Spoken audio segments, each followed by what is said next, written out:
राधे राधे, जय श्रीमन नारायण, हरे कृष्णा। कैसे हैं आप लोग? आशा करती हूँ कि श्री हरि की कृपा आप सभी पर बनी रहे, आप सभी स्वस्थ और अच्छे हो। इसी कामना के साथ आज हम सुनेंगे भगवान की माया। तो चलिए कहानी को शुरू करते हैं और सुनते हैं। एक दिन नारद जी और भगवान विष्णु साथ साथ वन में जा रहे थे कि अचानक विष्णु जी थक कर एक वृक्ष के नीचे बैठ गए और बोले, भाई नारद, हम तो थक गए हैं और प्यास भी लगी है, कहीं से पानी मिल जाए तो ले आओ। हमसे तो प्यास के मारे एक कदम भी चला नहीं जा रहा, हमारा तो गला भी सूख रहा है। नारद जी तुरंत सावधान हो गए। उनके होते हुए भला भगवान प्यासे कैसे रह सकते हैं? नारद जी बोले, भगवान अभी लाया, आप थोड़ा सा प्रतीक्षा करें। नारद जी एक और दौड़े दौड़े गए। उनके जाते ही भगवान मुस्कुराए और अपनी माया को नारद जी को सत्य के मार्ग पर लाने का आदेश दिया। माया शुरू हो गई। नारद जी थोड़ी दूर ही गए होंगे कि एक गांव दिखाई पड़ा, जिसके बाहर कुआं पर एक युवा स्त्री पानी भर रही थी। कुएं के पास जब वे पहुंचे तो एक कन्या को देखकर अपनी शुद्ध बुद्ध खो बैठे। बस उसे ही निहारने लगे और यह भूल गए कि वह भगवान के लिए पानी लेने आए थे। किंतु कन्या भी कुछ समझ नहीं पाई। वह जल्दी जल्दी जल से घड़ा भरकर अपनी सहेलियों को पीछे छोड़कर घर की ओर चल पड़ी। नारद जी भी उनके पीछे हो लिए। कन्या तो घर के अंदर चली गई, लेकिन नारद जी ने द्वार पर खड़े होकर नारायण नारायण का अलख जगाया। गृह स्वामी नारायण का नाम सुनकर बाहर आया। उसने नारद जी को तुरंत पहचान लिया। अत्यंत विनम्रता और आदर के साथ वह उन्हें अपने घर के अंदर ले गया और उनके हाथ पैर धुलवाकर स्वच्छ आसन पर बिठाया तथा उनकी सेवा सत्कार में कोई भी कमी न हो, इसका भी पूरा ध्यान रखा। तब शांति के साथ उनके आगमन से अपने को धन्य बताते हुए अपने योग्य सेवा के लिए आग्रह किया। नारद जी बोले कि आपके घर में जो आपकी कन्या जल का घड़ा लेकर अभी अभी आई है, मैं उससे विवाह करना चाहता हूँ। गृह स्वामी एकदम चकित हो गए, लेकिन उन्हें बहुत प्रसन्नता हुई कि मेरी कन्या एक महान योगी तथा संत के साथ जाएगी।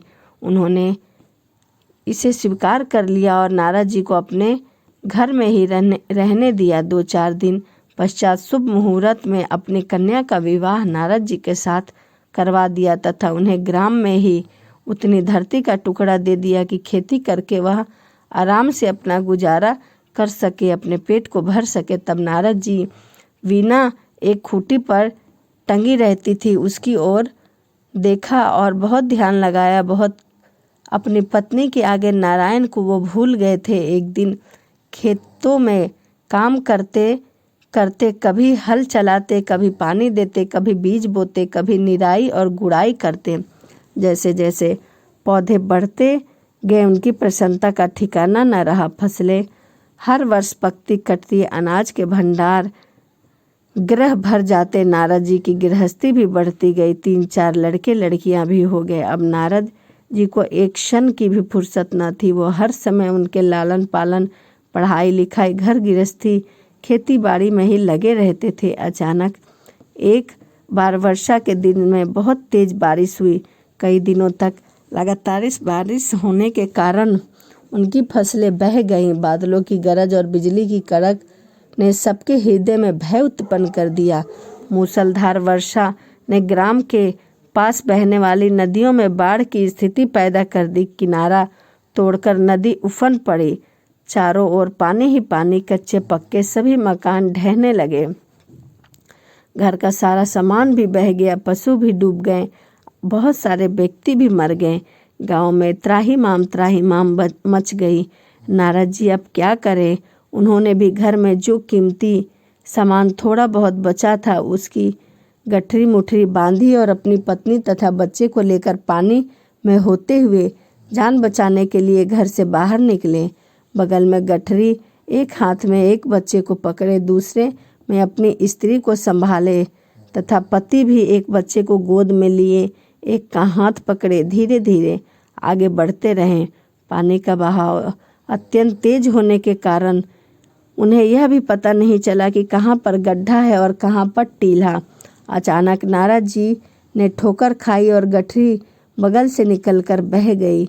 नारद जी गठरी कैसे पकड़ते? दोनों हाथ में बच्चे को लिए हुए घिरे हुए थे।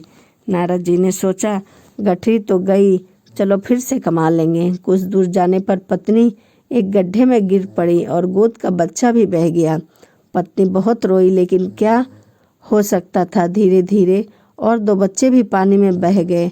बहुत कोशिश की उन्हें बचाने की, लेकिन कुछ भी न हो सका। पत्नी बहुत दुखी हुई, रोते तड़पते एक दूसरे को सांत्वना देते आगे बढ़े। कोई ऊंची जगह पर ढूंढते बढ़ते हुए चले गए। एक जंगल आगे चलकर दोनों एक गड्ढे में समा गए। नारद जी तो किसी प्रकार गड्ढे से बाहर निकल गए, लेकिन उनकी पत्नी का पता नहीं चला कि वह उस गड्ढे से कहाँ चली गई।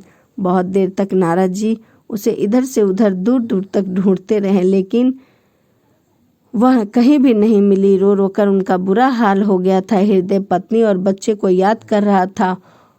याद करके कलेजा उनका फटा जा रहा था। उनकी तो सारी गृहस्थी उजड़ गई थी। बेचारे क्या करें, किसे कोसे अपने भाग्य को या भगवान को।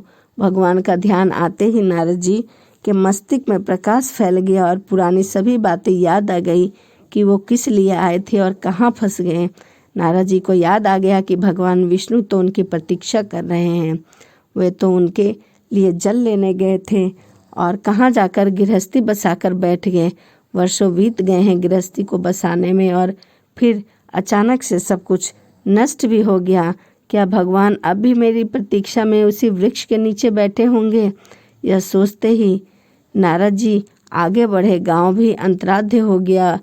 वे तो घने वन में खड़े थे। नारद जी पछताते और शर्माते हुए दौड़े। देखा कि दूर पर उसी वृक्ष के नीचे भगवान लेटे हैं। नारद जी को देखते ही वो उठ बैठे और बोले, अरे भाई नारद, तुम कहाँ चले गए थे इतनी देर से? बड़ी देर लगा दी, पानी लाए हो या नहीं? नारद जी भगवान के चरण पकड़कर बैठ गए और रोने लगे, आंसुओं को बहाने लगे। उनके मुख से एक बोल भी न फूटा और वह कुछ भी न बोल सके। फिर भगवान मुस्कुराए और बोले, तुम अभी तो गए थे, कुछ अधिक देर थोड़ी ही हुई है। लेकिन नारद जी को लगता है कि कई वर्ष बीत गए, काफ़ी लंबा समय बीत गया। अब उनकी समझ में आ गया कि यह सब तो भगवान की ही माया थी, जो उनके अभिमान को चूर चूर करने के लिए पैदा हुई थी। उन्हें बड़ा घमंड था कि उनसे बढ़कर त्रिलोक में दूसरा कोई भी भक्त नहीं है। जरा सी देर में ढेर हो गए। वो पुनः सरलता और विनय के साथ भगवान के गुण गाने लगे। और इस कथा से हमें यह शिक्षा मिलती है कि यदि हमारे पास कुछ भी है, हमसे अकथ परिश्रम, लगन तथा निष्ठा से कुछ भी प्राप्त कर लिया है, चाहे वह अपार धन हो, शारीरिक शक्ति हो, या भरा पूरा परिवार हो, या फिर कोई और ऊंची योग्यता, पद और यश पर कभी हमें घमंड नहीं करना चाहिए। क्या हमसे ऊपर कोई और लोग नहीं है? क्या हम सर्वोपरि हैं? अनेक हमसे पहले हो चुके हैं और आगे भी होंगे, फिर हमें कैसा घमंड? तो यह माया का चमत्कार की कथा थी। तो चलिए इसी के साथ वीडियो को समाप्त करते हैं और मिलते हैं अगली वीडियो में। यदि वीडियो आपको अच्छी लगी हो तो प्लीज़ एक लाइक और सब्सक्राइब जरूर करिएगा। तो चलिए मिलते हैं अगली वीडियो में। राधे राधे, जय श्रीमन नारायण, हरे कृष्णा।